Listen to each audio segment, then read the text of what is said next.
C'est toujours un plaisir de l'avoir sur nos ondes. Gaëtane Corriveau est avec nous aujourd'hui.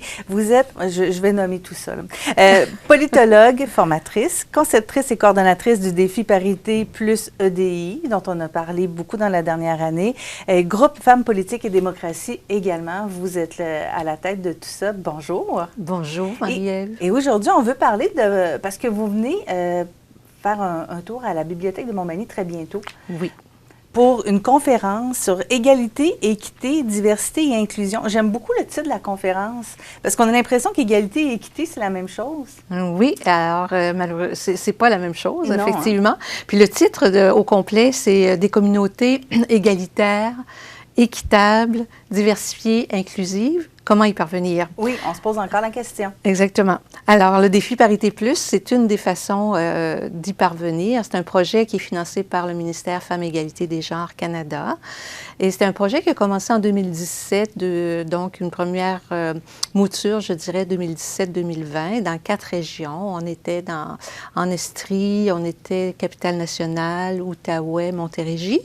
Et le projet, c'était d'inviter les MRC, les municipalités à emboîter le pas à un projet d'égalité en faisant des politiques d'égalité, adopter des politiques d'égalité sous 3 axes. L'axe de la gouvernance, on souhaite que l'égalité se reflète au sein de la représentation homme-femme au sein des comités, de la gouvernance d'un conseil de MRC, d'un conseil de ville. Sous l'angle aussi de l'embauche, les municipalités MRC ont des processus de recrutement, de maintien en emploi, que ce soit égalitaire, équitable, inclusif. Là, c'est la deuxième mouture, 2021-2024, défi Parité plus EDI. Donc, c'est là où on vient maintenant dans 3 régions, Chaudière-Appalaches, Estrie, on y retourne, Lanaudière.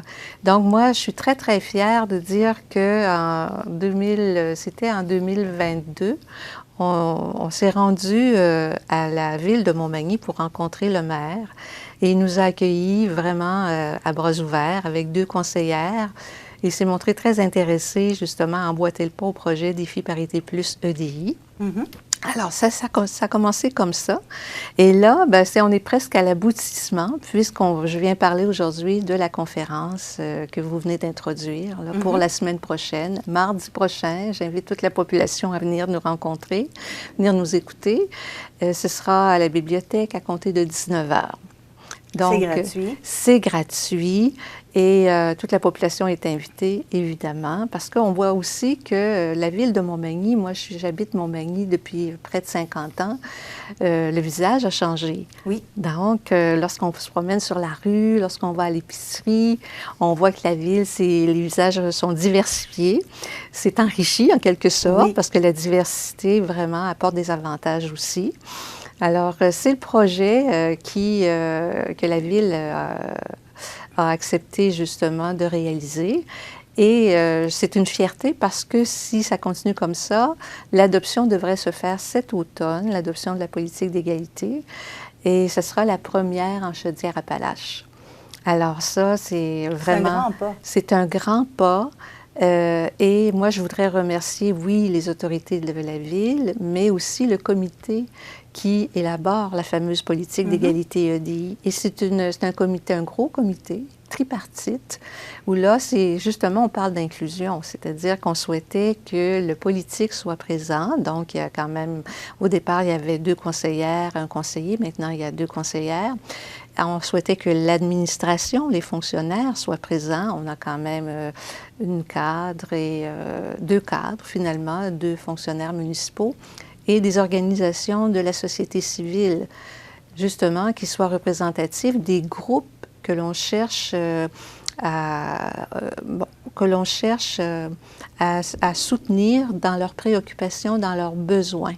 Parce qu'il y a des groupes qui sont sous-représentés et dont on ne connaît pas les préoccupations bien souvent.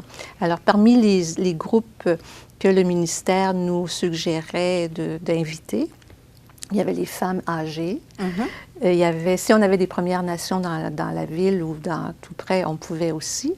Mais des personnes en situation de handicap, par exemple, des personnes immigrantes, des nouvelles arrivantes, des femmes racisées, des femmes en situation de précarité. des jeunes filles aussi, des personnes des communautés LGBTQ2.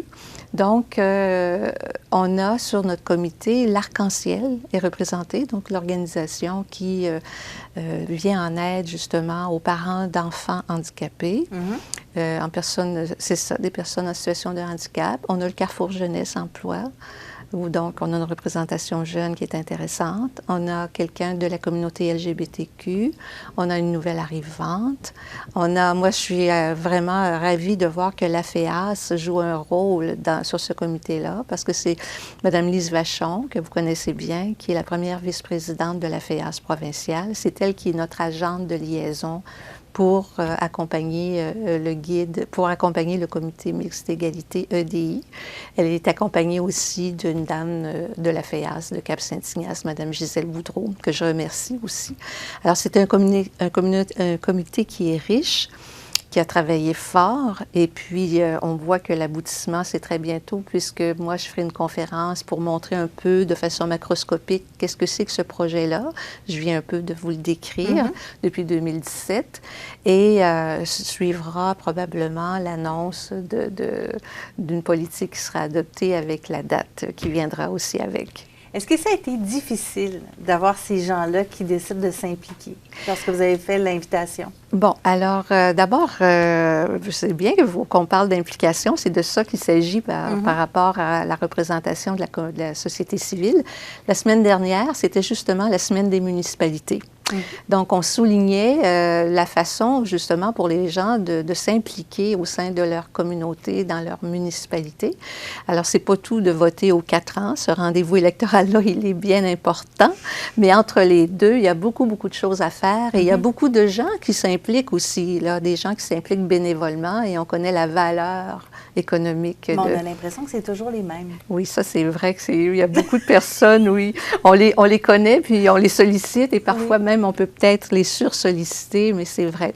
Alors, dans le cas pour ce qui est de votre question, c'est Mme Vachon qui a procédé justement à un repérage, tout en essayant de voir si on pouvait trouver des personnes qui représentaient les groupes qui étaient suggérés par le ministère. On n'a pas de communauté de personnes autochtones, ou si on en a, on ne les connaît pas, là, mais donc, elle a fait un repérage, puis on souhaitait aussi que les personnes qui seraient là accepteraient de participer aux réunions. On a fait quand même 7 réunions, parce que lorsqu'on élabore la politique, ça peut jouer entre 4 et 9 réunions. Donc, il y a une implication en temps, en énergie pour des gens qui travaillent. C'est sûr que c'est souvent difficile, mais elle n'a pas eu de difficulté à les trouver parce qu'ils ont accepté quand même assez rapidement. Et il y en a même qui sont venus de façon ad hoc, qui étaient invités de manière ad hoc et qui levaient la main pour dire « ça m'intéresserait peut-être de rester sur le comité ». Ça, c'était une belle surprise. Puis, ils étaient acceptés là, avec joie, évidemment. On sait que c'est en 1897 qu'en Nouvelle-Zélande, il y a eu le premier droit de vote donné aux femmes. Et ça, c'est dans le monde entier. C'est en 1897 que ça a débuté. Vous me l'apprenez, je ne le savais pas. OK. Toujours sur Canada et France et Québec. Bon, ça a commencé en Nouvelle-Zélande. Merci. 1897. C'est ça. On a l'impression que dans les dernières années, on a beaucoup parlé de parité et d'égalité, justement. Donc, on a l'impression que c'est presque rendu là, que c'est fait, qu'il n'y a plus de travail à faire. C'est pas vrai, malheureusement. Non, malheureusement. C'est tellement un grand mythe à déconstruire. Hein? Parce qu'on a les chartes. On a la Charte canadienne des droits et libertés, la Charte québécoise également. Donc, oui, on a une égalité de droits. Ça, c'est important de le dire, et c'est une très, très belle avancée. Mais l'égalité de fait. Donc là, je ne vous noierai pas dans les statistiques du Conseil du statut de la femme, mais il y en a toute une liste d'inégalités, qu'elles soient économiques, sociales, culturelles, politiques. Donc, beaucoup, beaucoup de travail à faire encore. Simplement au niveau politique, là, on voit bien que du côté des mairesses, on est toujours à 23 de mairesses seulement. Il y a davantage de conseillères, mais oui, il y a à 36 toujours... Mais comme vous disiez tout à l'heure, en pré-entrevue, les postes décisionnels, la personne décisionnelle, c'est le maire ou la mairesse, bien souvent. Et donc, c'est ça qu'il faut viser. Donc, il faut que les femmes soient présentes au niveau décisionnel et dans les postes de direction, dans toutes les instances de pouvoir. C'est là que ça se passe. Donc, il reste encore beaucoup de travail. Et pour le moment, on vous invite à aller en apprendre davantage lors de la conférence du 26 septembre à 19h à la Bibliothèque de Montmagny, des communautés égalitaires, équitables, diversifiées, inclusives. Comment y parvenir? C'est une conférence donnée par vous, Gaétane Corriveau. Merci beaucoup d'avoir été avec nous. C'est moi qui vous remercie. C'est très gentil.